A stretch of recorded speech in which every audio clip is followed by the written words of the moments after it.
Hello friend, welcome back to MiniCooper garage. As you can see, the Mini is missing a lot of parts, but what I want to show you in this video, I want to show you that subframe which I just dropped down, right?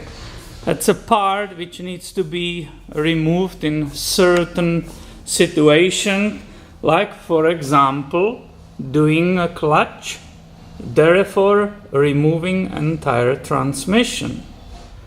Now there are some people who will say, oh well, just loosen the bolts, right, which are holding it to the body, loosen them and just drop one side, obviously here the side which is on the driver's side, just drop that and that will be all good and you will squeeze that transmission out of that space. But I don't want to do that. I don't want to damage anything.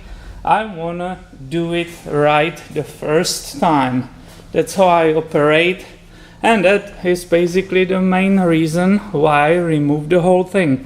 Let me roll it out in the light, in the space, and we can really do some walk around it. And that will also make a space for us to look on that huge hole which is below that Mini, right? We are used at that area, it's very busy.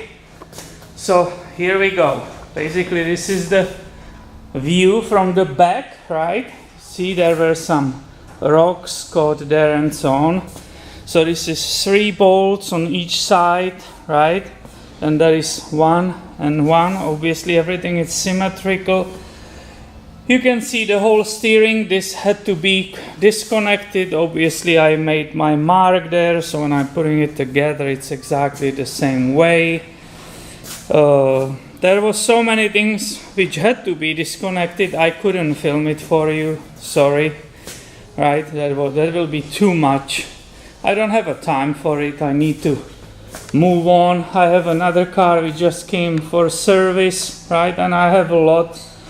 I need the lift, but unfortunately the lift is occupied, so I will be using for that temporary solution the jack stands, right?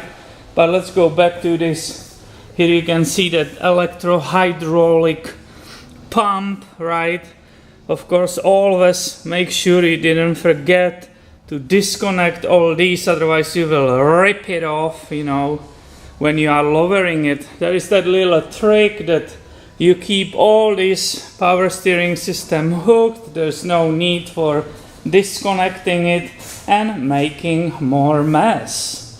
So I hope this gives you some idea how this subframe looks like on 2006 MiniCooper. This one is a non-S. It's a 5-speed version. And I promised you to show you around here, right? That empty space which we never can see. Basically back of the engine you can see perfectly the starter and that oil filter housing. These were the wires for that power steering pump. Everything's missing, right? My next step will be removing the starter, few more things on the top, and this transmission will be free to go. Alright? So I will say this is unique time and opportunity for us to see how it looks without all the other parts here. I hope you guys are enjoying this and you find it also interesting like I do. If you do, make sure you are subscribed, because I will have way more videos coming your way on this MiniCooper garage. Thanks for watching and have a nice day.